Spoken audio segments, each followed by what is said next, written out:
The year 2026 was originally expected to mark a turning point of calm and consolidation for the British monarchy, a moment where King Charles would finally solidify his long-envisioned plan for a more efficient and modern royal institution.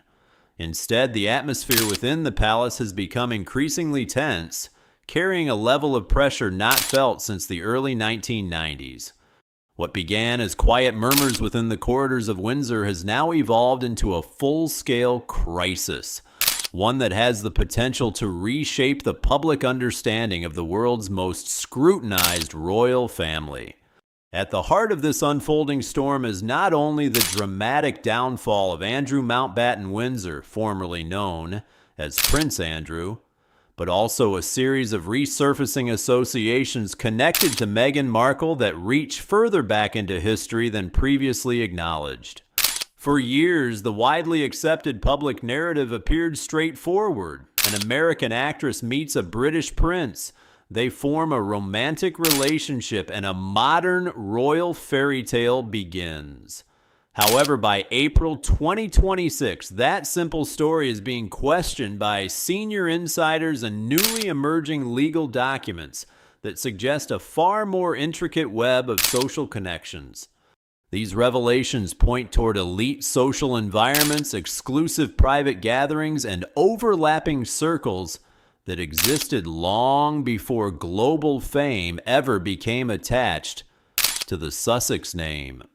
The central question now driving intense speculation among royal historians and commentators is not merely whether Meghan Markle and Prince Andrew were aware of each other, but why there appeared to be such a sustained effort within certain institutional layers to ensure that this question was never publicly examined in detail. The situation escalated significantly in early 2026 when reports emerged that Andrew Mountbatten Windsor had been arrested on suspicion of misconduct in public office. This development marked a devastating collapse for a figure who had already been stripped of official titles, public duties, and royal protections. While media attention initially focused on the legal implications of the arrest itself, the deeper impact was felt during the investigative phase that followed, as authorities began systematically reviewing decades of travel records, guest lists, correspondence, and private communications. Patterns started to emerge that drew attention. These patterns appeared to place Andrew within the same high-level social environments that a younger Meghan Markle also reportedly navigated during her years in Toronto and later in London. Importantly, this is not presented as speculation based on rumor, but rather as an examination of how elite social networks operate in practice.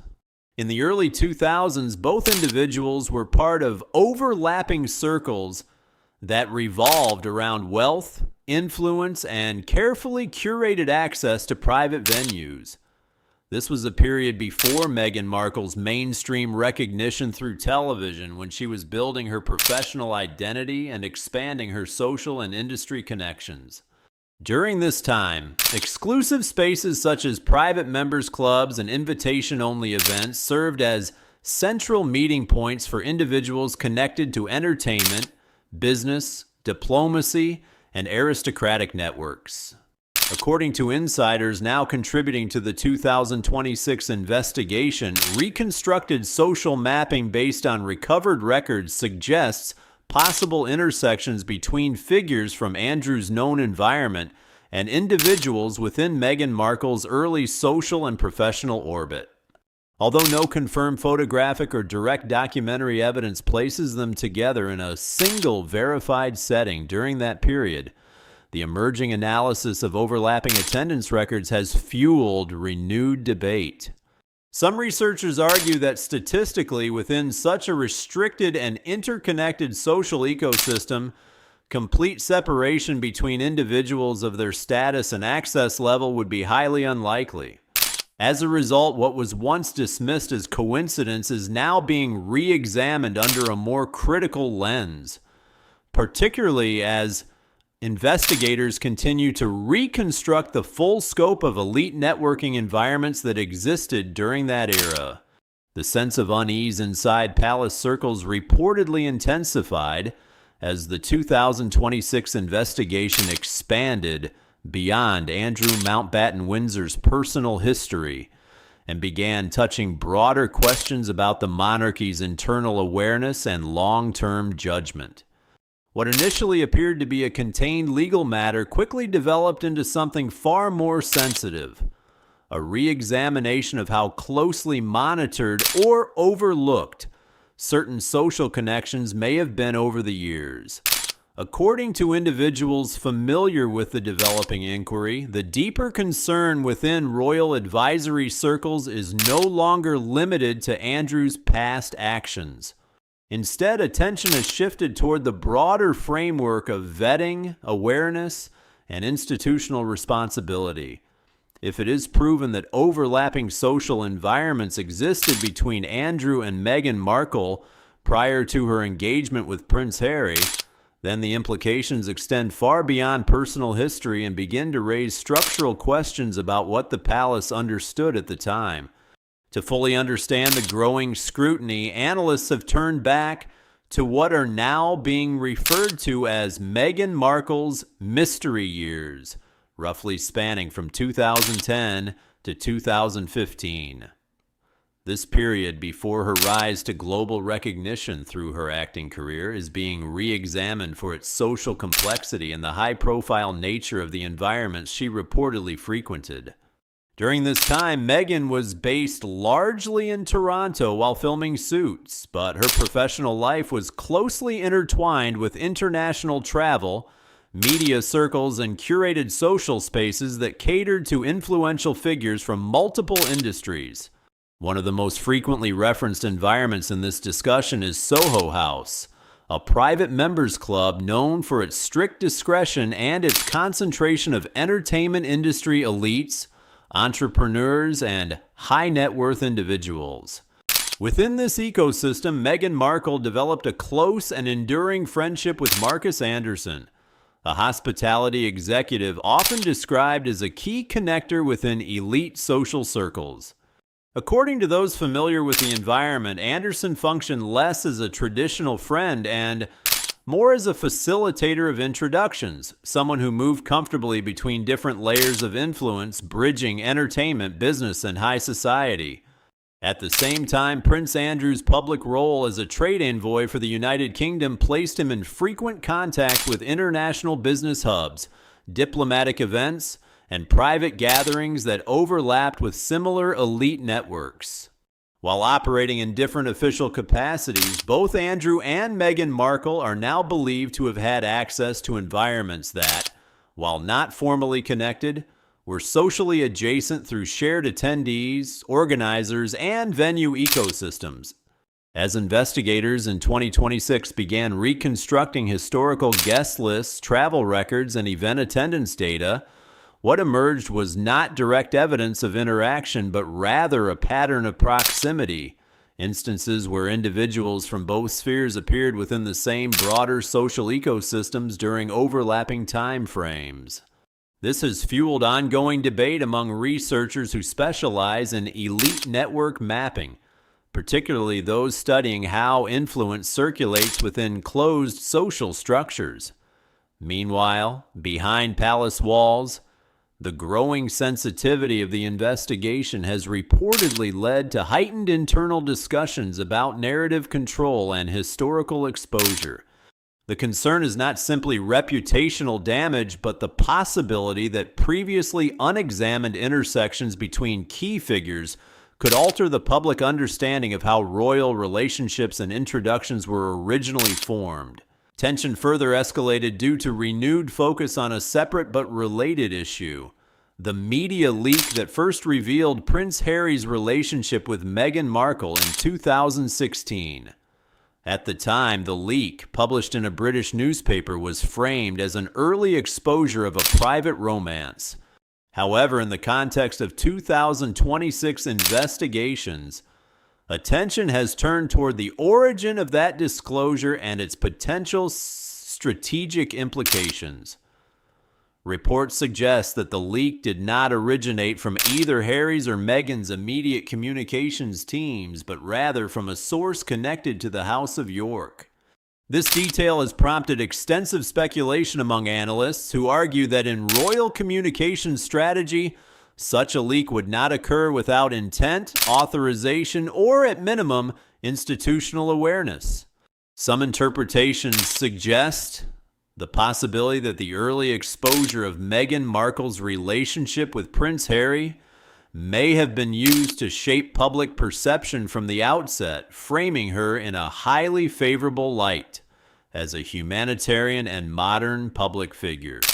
Others, however, view it as a calculated move within internal palace politics, designed to control media momentum before competing narratives could take hold.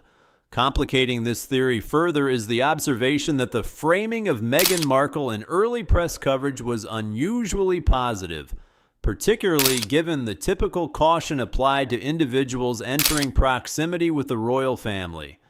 This has led some commentators to question whether certain actors within the broader royal ecosystem may have had prior familiarity with her background, social networks, or public positioning strategy.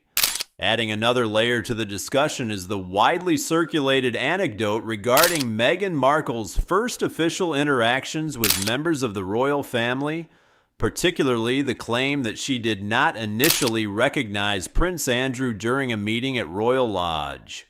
This story, repeated in various forms over the years, has been interpreted in multiple ways, some viewing it as a reflection of unfamiliarity with royal hierarchy, others suggesting it may serve as a simplified narrative designed to avoid deeper scrutiny of prior social overlaps. What makes this narrative increasingly complex in 2026 is the contradiction it presents when compared to reports of Meghan Markle's earlier friendship with Princess Eugenie, Andrew's daughter.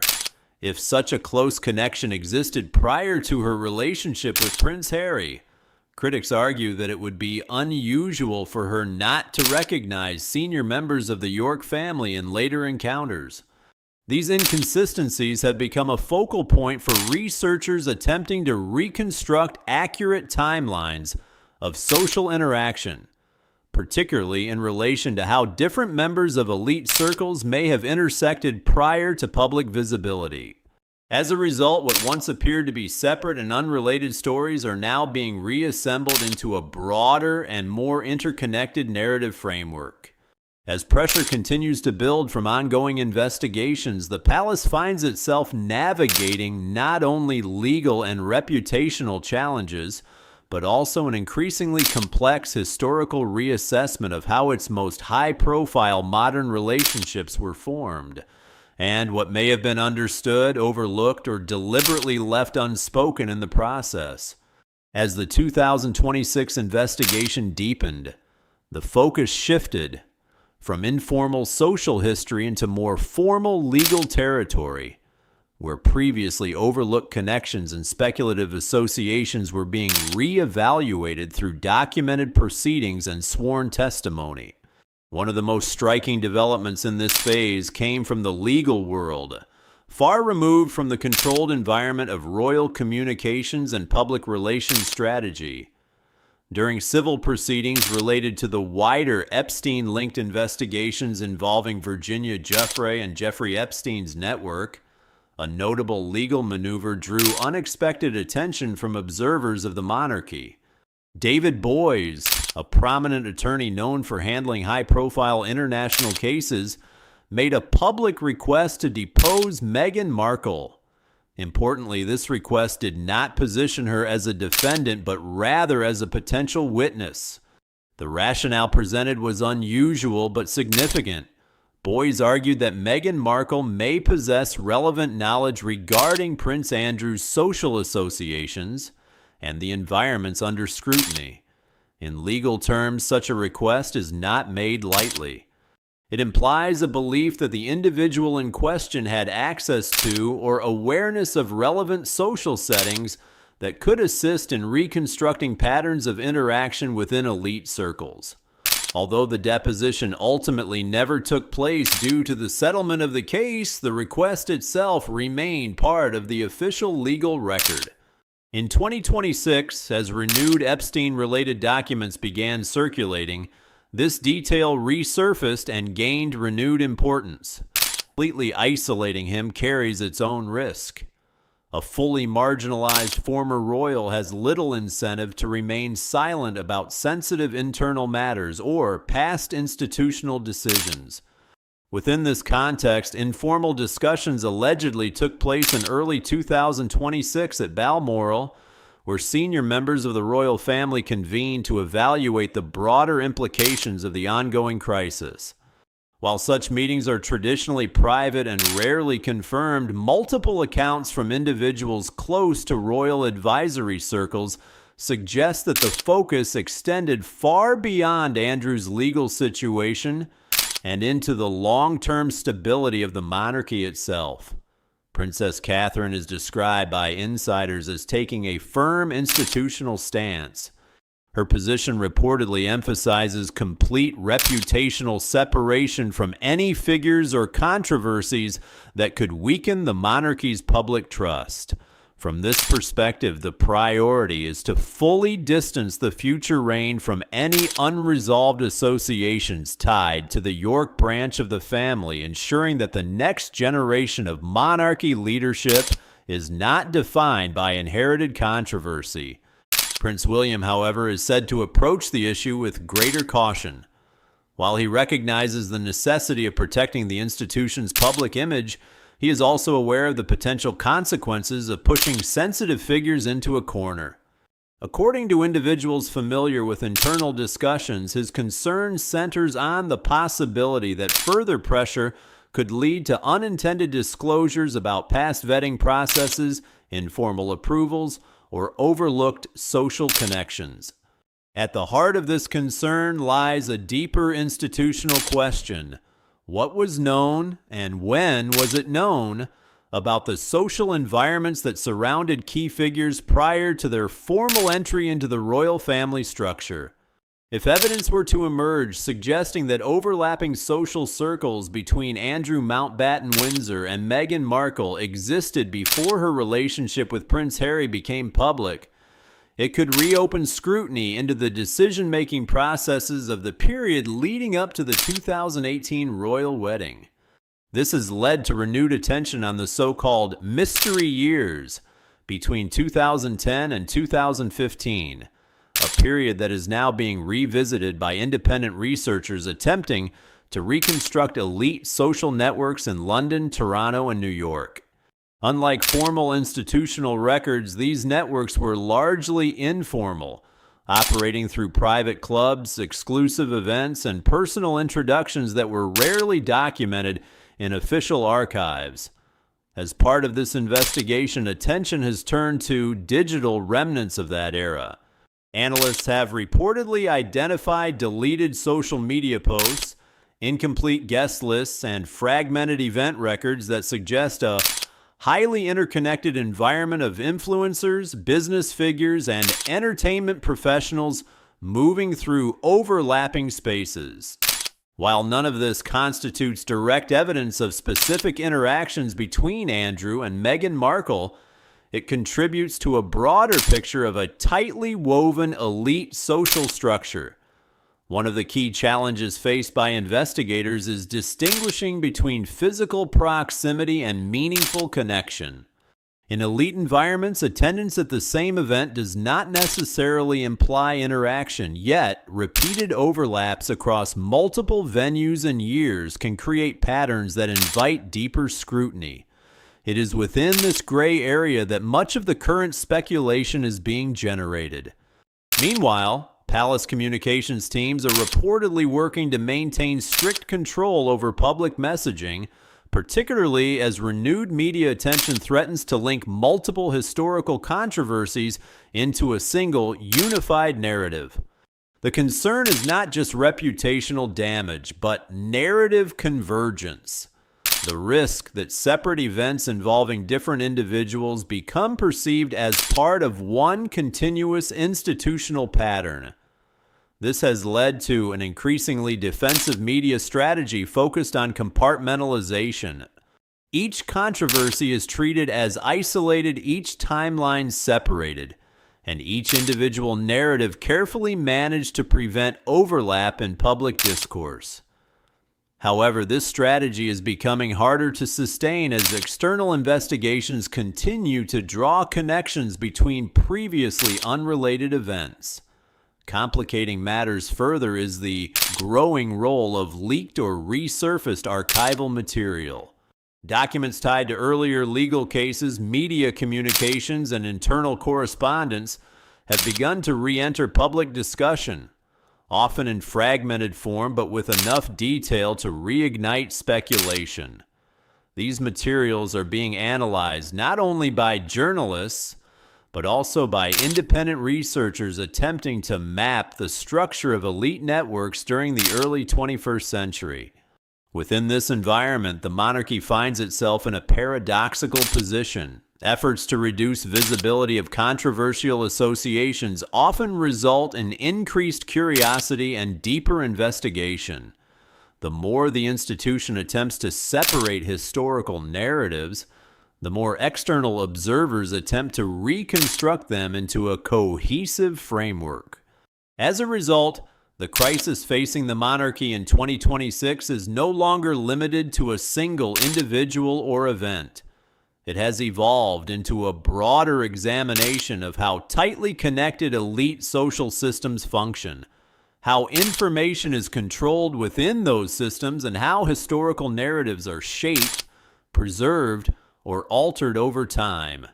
And at the center of this unfolding reassessment remains a fundamental question that continues to drive speculation: whether the relationships, overlaps, and interactions now being uncovered were once known and quietly managed, or whether they were never fully understood at all.